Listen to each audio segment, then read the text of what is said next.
Good morning. My name is Safa. I'm the Communications Manager for Howard County Executive Calvin Ball. I want to welcome you all to this morning's SAC media briefing. Just a quick run of flow. We'll hear remarks from the County Executive, followed by our Budget Administrator, Holly Sun, and the members of our SAC committee. And then we'll take questions from the media. So with that, go to Dr. Ball.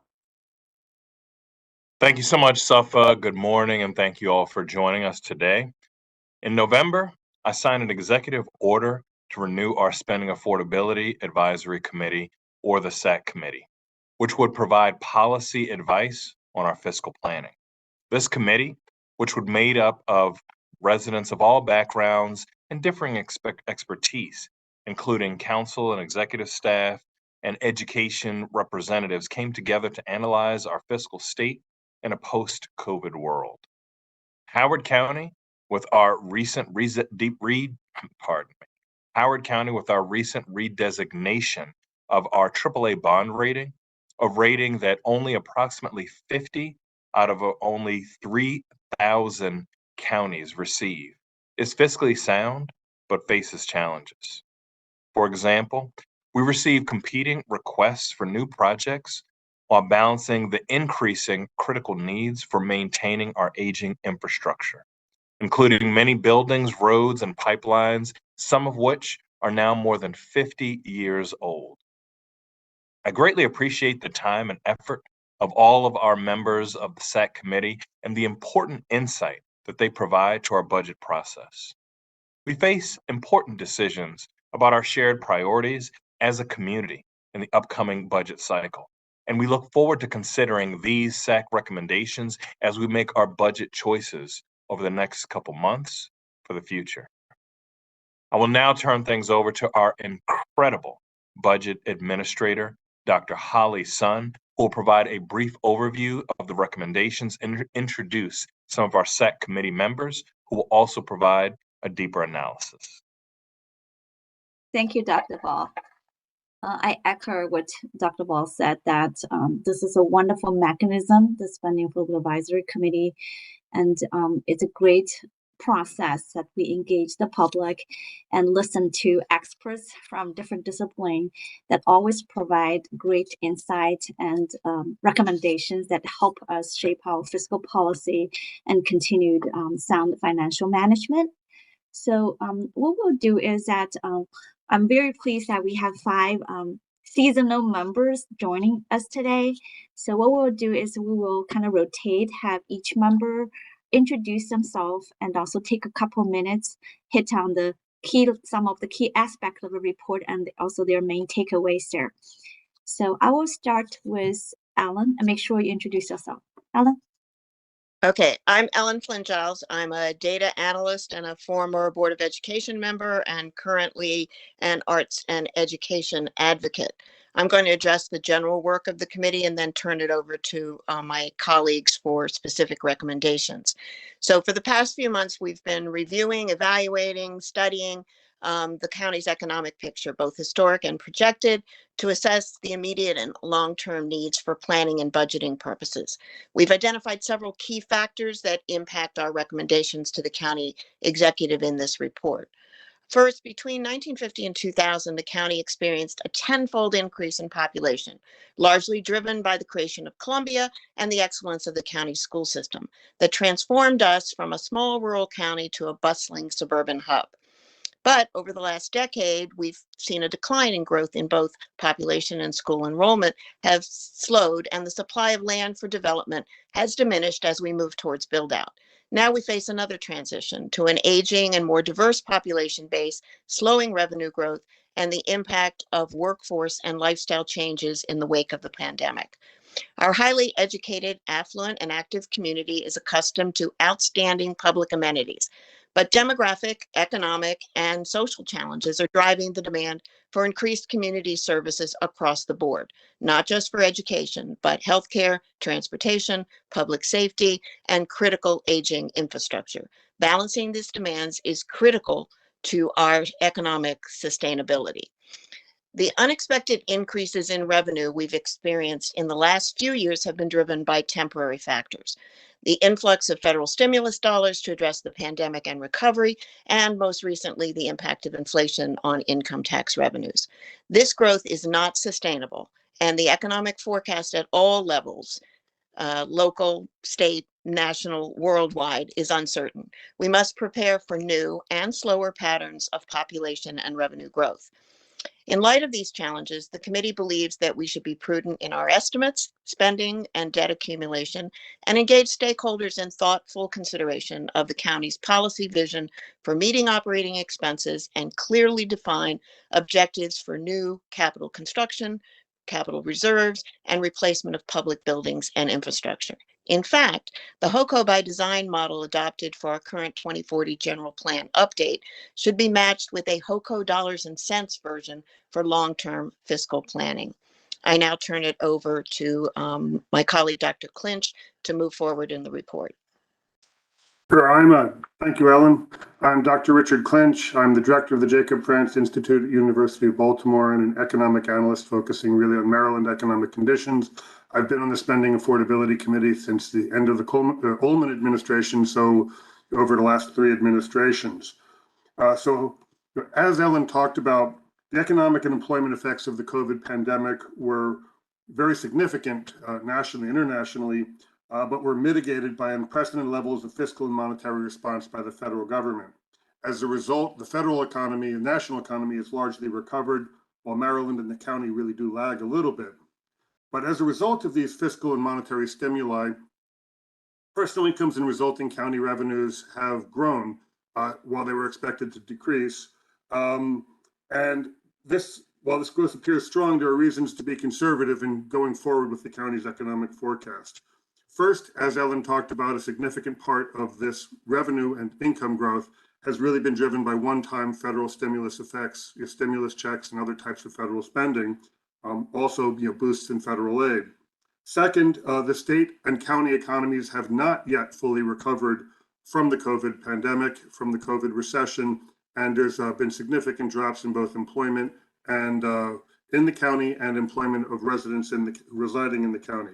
And third, and finally, as Ellen talked about again, the county is facing a demographic and development transition as it moves from the predominantly suburban single-family house-led growth to more denser patterns of development. And while we expect revenue growth and income growth to continue to be positive as a result of this, it will be slower than in the past. So as a result of these 3 factors, the committee has several recommendations. Now, the first recommendation the committee made is that the county develop a budget below projected general fund revenues of 1.36 million, excluding one-time resources for the next coming year for fiscal 2024, and that the county not fully spend projected revenues in 2024 on recurring items and limit these to one-time expenses.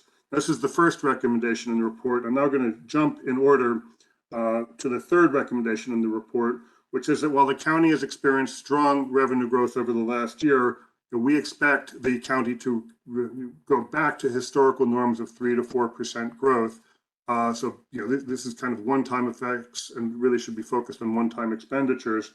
And we therefore recommend revenue projections of 3.2% growth on average during the coming 4 fiscal years or 6 fiscal years. So I'm now going to pass the presentation over to Todd Atterburn to talk about debt and capital spending. Thanks, Richard. My name is Todd Atterburn. I'm a Howard County resident and business owner. My wife and I were part of the great in-migration of the early 80s and have been here ever since. I'm here to talk for a few minutes about capital spending. And when it comes to capital spending, the committee is urging great caution for a series of key reasons, some of which Dr. Ball has already mentioned. One, capital spending is a 25-year commitment. So once you're underway and the money is borrowed, you're committed to that project and there's no backing out. Second, our debt service as a percentage of revenue has been steadily creeping up over the past 5 years and is headed toward 11.5 or 12%. We have always strived historically to maintain debt service at less than 10% of our revenue. which is a key indicator to the rating agencies who've continued to rate us as a AAA credit. As Dr. Ball mentioned, we can't afford to put that credit rating at risk. Third, the current interest rate environment, although it's really at historical norms, is considerably higher than it has been for the past 10 years. This increases the cost of borrowing and the annual cost of paying for newly financed projects. Fourth, county infrastructure, much of which is now 30 to 50 years old, is aging and needs major work and in some cases complete replacement. We need to be focusing on preserving the utility of what we have, the buildings, the roads, bridges, major stormwater systems, etc., rather than adding new projects to inventory, which also then demand funding for operations of new projects. Fifth, we point out that the Ellicott City Safe and Sound project is enormously expensive, and costs have crept up by $50 million or more. We need to ensure that we earmark sufficient borrowing capacity going forward to finish what we've started there and get that job finished up. And sixth, department requests are now triple what we can annually support. And this is largely a result of the aging infrastructure that both Dr. Ball and I mentioned a little bit earlier. So given all of this, the committee is recommending that we limit our capital budget request this year to $60 million, which is down slightly from last year's recommendation of $65 million and last year's approved capital budget of $75 million. So with that, I'll turn it back to my colleagues. Thank you, Todd. I believe this is where I take over. My name is Steve Hunt. I'm a director of real estate workplace at a federal government contractor. I've been a member of the SAC in some way, shape, or form since 2015. I want to thank Dr. Ball for the continued opportunity to be a part of this group, and to Dr. Sun for her amazing leadership of this team, and my colleagues here and on the team, because it is a really great group to be a part of. I'm really honored for that. As Dr. Ball mentioned in his opening, Howard County does have a challenge and a balancing act that it needs to perform now and going forward. And that is, to continue these services that have really become, part of our DNA. We are a full service county. We take pride in the fact that we take care of our people, quite frankly, whether it's the students within our educational system, our public school system, community college, our library system, and our growing senior population. This is what we do, and we continue to do it well. However, we need to do it in a fiscally responsible manner, because the needs are growing far faster than the revenues coming in. And to anybody listening, I would point you to page 10 of our report and chart 4, which is a multi-year projection. We're projecting out revenues going out to 2029 versus what we project to be requested expenditures. And both in terms of the annual gap and the accumulated gap, it is growing to an alarming level. So as a group, we did make some recommendations to try to address this issue and try to close that gap, because obviously we do have to have a balanced budget every year. So it's going to take a partnership across the board, and it's going to be both on the side of revenues and expenditures. On the revenue side, one of the things that we're hoping that comes out of the Whole Code by Design exercise is really a focus on expanding and growing our commercial base. Our Economic Development Authority, Chamber of Commerce, others have done a number of studies that have shown that the net fiscal benefit of an expanded commercial base, it really is a positive. It helps the tax base, both in terms of property tax, also in terms of income tax, because it creates jobs. We're taking on space. We're getting taxes from our businesses. And unlike residential growth, it doesn't impact things like our school system. So, that's one thing we're hoping really is a part of HOCO by design. The other things that we talked about as far as our operating budget, we've done a really good job as a county, in terms of being disciplined in how we use our one-time funding. We don't use it as a supplement to our annual operating budget. It really goes to things like, infrastructure needs, reducing long-term debt, one-time investments that will generate ongoing permanent savings, things of that nature. So we recommend that we certainly continue to do exactly that. The big thing, though, is working together to balance those needs.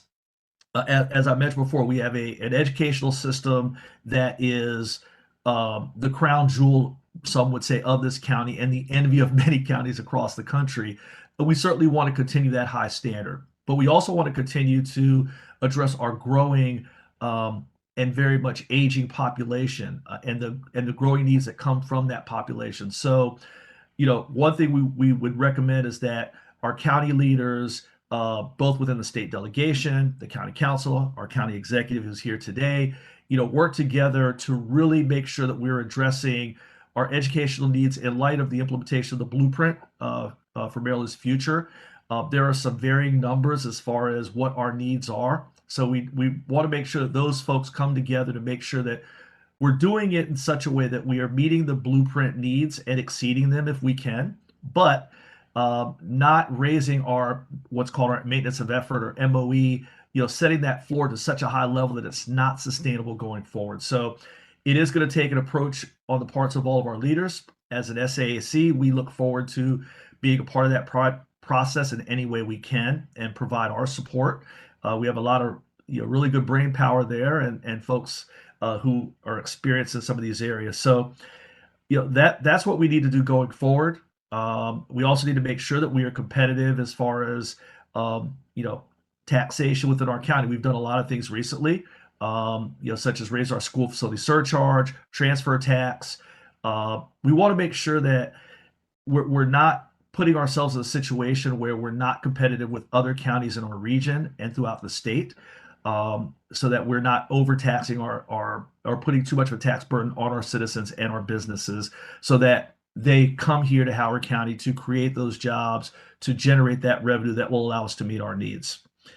So with that, I believe I'll be turning it over to my colleague, Ms. Barbara Lawson. Barbara?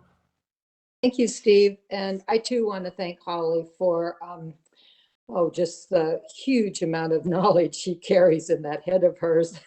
And how she is so able to work with the county, the committee.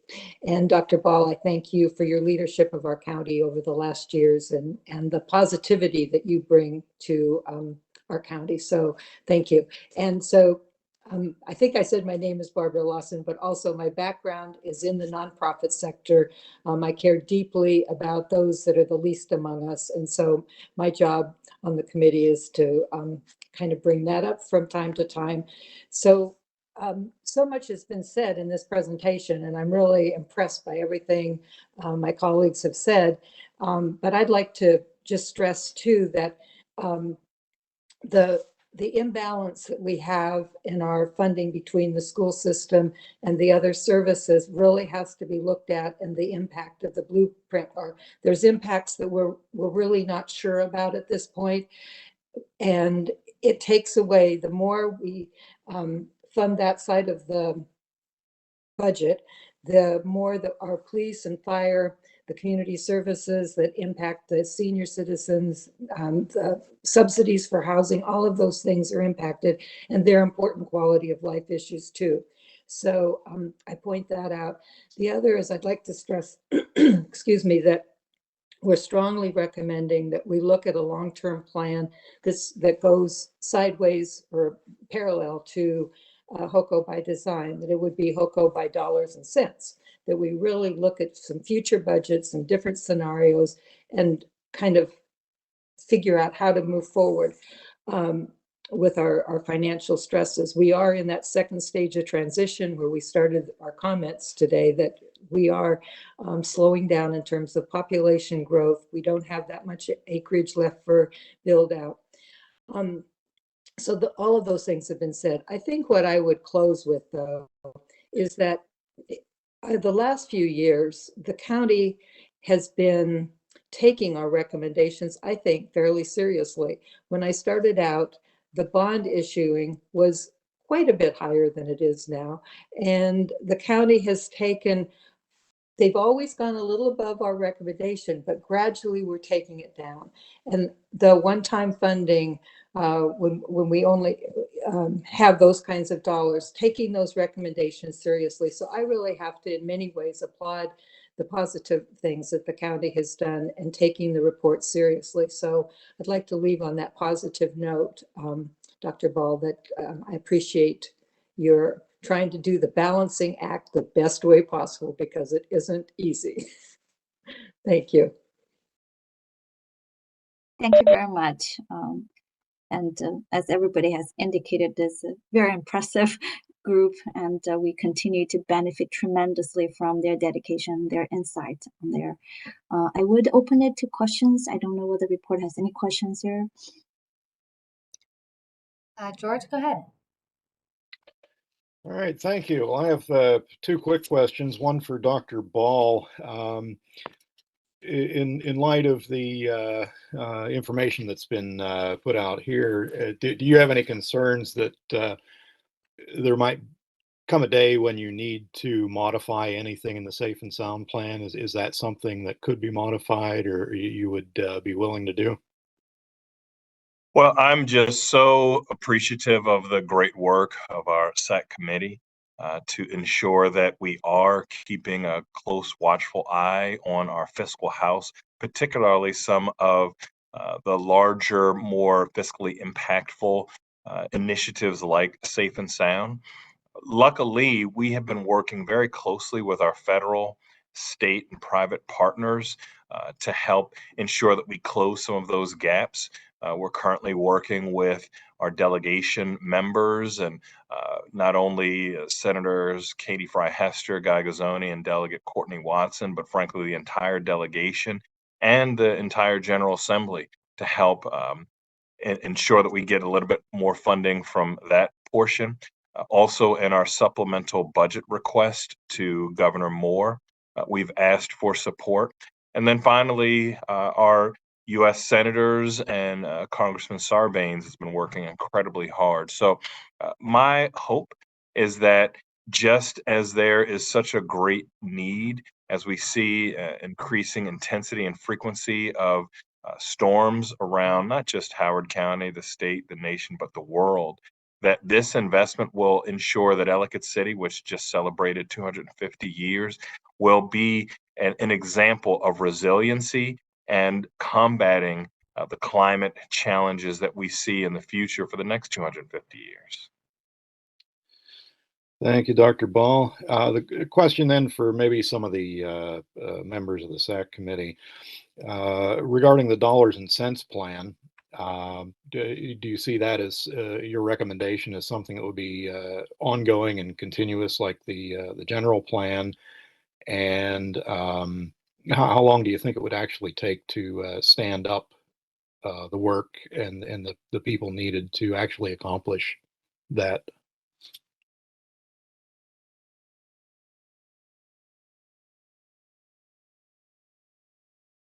Who wants to answer that question? I'll take a shot. I'm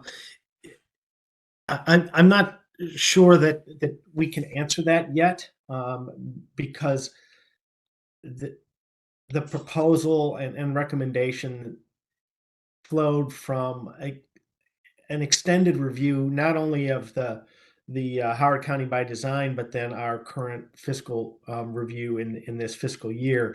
I think we see the opportunity to work in parallel with what's going on with HOCO by Design and start to look forward to not just be making a recommendation as a committee on an annual basis, but look forward to the drivers in revenues, particularly over the next 15 or 20 years as we approach build out as a county. And just as HOCO by Design has considered many of those things and many of the community wishes and designs going forward, we see the opportunity to do a complete review of the county's financial situation, which takes into account not just our current situation and our annual review, but also what's happening with the county's plans looking forward for the next 20 years. So as to a timeline for a deliverable, I'm not sure we're in a position to know the answer to that question yet. We would see it as something that would be ongoing now for the next I would say year. It would take a considerable amount of time and effort to start to develop that product, but I think at this point that's the best we can offer, George, for an answer to your pointed question. Okay, thank you. And if I could just add on to that, George, to Todd's point, and then I think Barb, you were on mute.